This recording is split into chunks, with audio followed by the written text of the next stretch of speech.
All right, a very good morning to you, and thank you so much for keeping it NBS Television. Welcome to the Morning Breeze, and this is time for the topical discussion. Thursdays, we normally look at what directly enters or affects your pocket.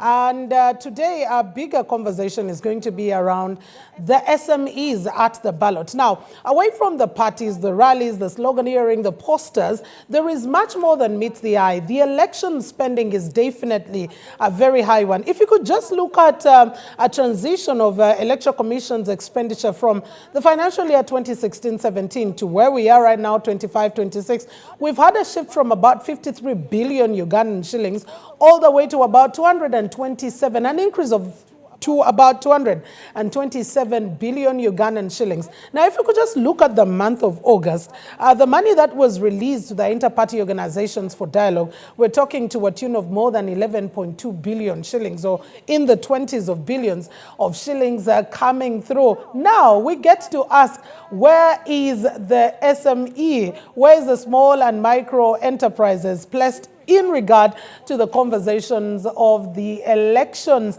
And of course, there is more to printing posters, there is more to digital alignment, offering adverts, catering, tents, PA systems, and so much more. But how strategically aligned are the small and medium enterprises during this? Where are some of the risks during election expenditure that the SMEs need to look out for, but also the benefits that will be coming in? That will be our center of conversation for this particular morning. And I will definitely be speaking to Madam Jen Nalunga, who is Executive Director of Siatini.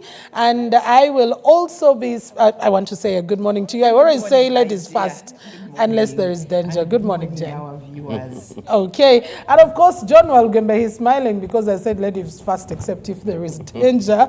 Mr. John Walugembe heads the Federation of Small and Medium Enterprises of Uganda and is also an economist. A very good morning to you, Mr. Good morning, Mildred, and having you guys. A pleasure having you, of course. But later on, of course, we will have an extended conversation. But before we delve into this one, I just want to give you some information that is coming in just right now from our neighbors in Kenya, remembering that yesterday they did lose former Prime Minister Raila Amolo Odinga in India, and Kenya has now declared tomorrow, the 17th day of October 2025, as a public holiday. Tomorrow, Kenya is going to be celebrating a public holiday in the memory of Raila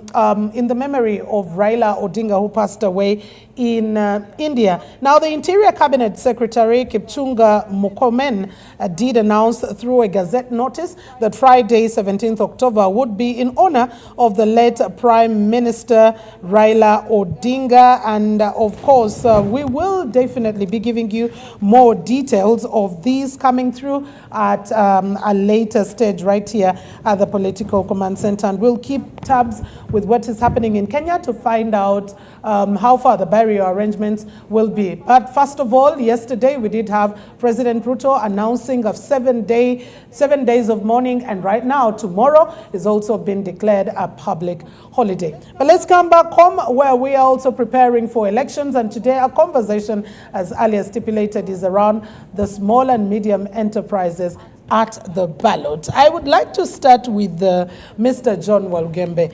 Your members, do they realize the impact and importance of such an election period where there is quite a lot of spending that does get to happen? And how well cushioned are they? Did you take them through any sort of preparation?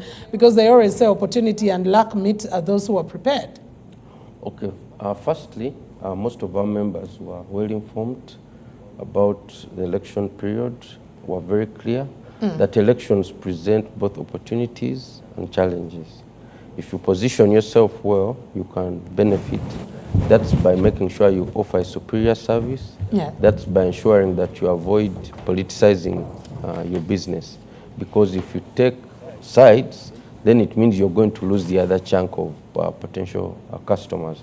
So very many of our SMEs have benefited through transporting people, through providing food, through accommodating delegates. You know, the NRM had a very big conference here. They accommodated people.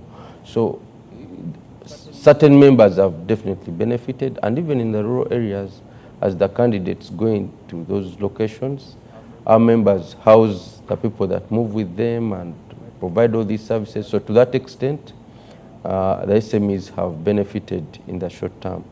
Now, if they look at the longer term horizon, many SMEs feel that most of the promises that are made by these politicians, they don't come through in most cases. You know, politicians are known to make all kinds of promises and then not deliver. So there's a bit of skepticism on their part by saying, well, we'll listen to the promises, we'll hope that they'll be implemented, but based on experience, we are not sure that they'll be implemented to the later.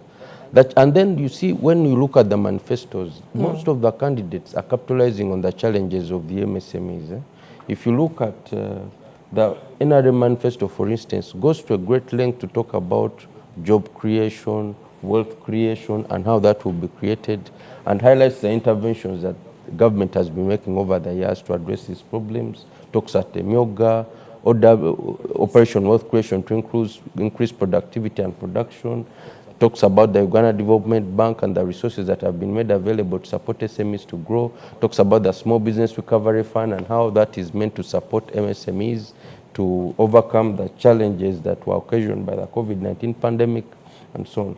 If you look at the NUP manifesto, they also explain the challenges that SMEs are facing with regard to taxation. Okay. They explain the challenges that SMEs are facing with regard to a difficult business environment, and then they offer solutions. Some of the solutions are really grand promises that don't speak to the challenges that they They're political promises merely to capture the vote? Yeah, for instance, I mean, and I don't want to go into the details at this point, but for instance, in the NUP manifesto, they promise that they are going to create 10 million jobs. And as you know, any serious mathematician would find that difficult to accept.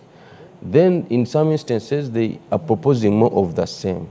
For instance, they are proposing to roll out 200 industrial parks, which is not realistic. This is issues we've been having also with government, to say rolling out 200 parks at the same time is you're focusing on quantity as opposed to quality.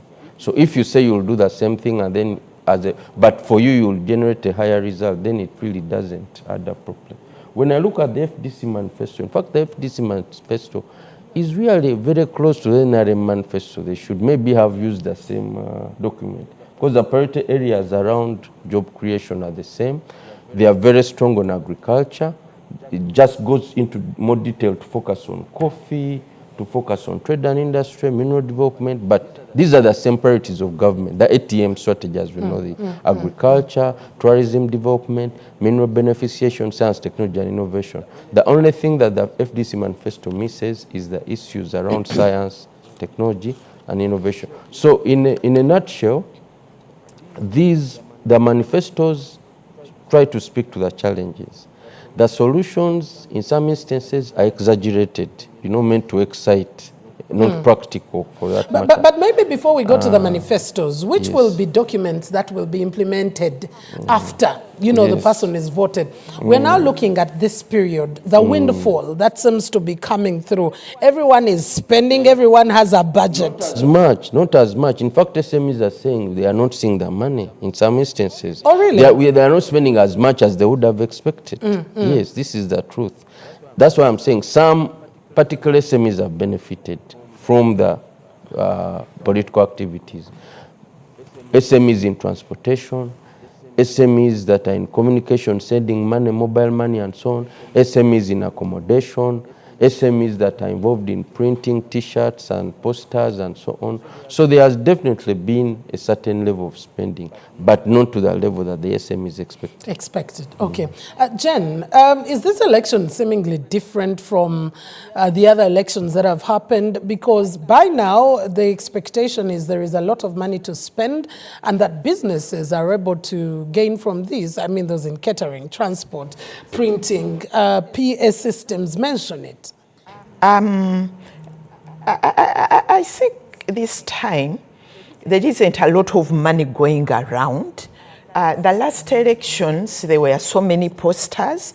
You know, when I walk around the villages, last elections, you could see almost every tree, every banana tree, every coffee tree had a poster, you know, of one person or another. Okay. But now you see, not a lot.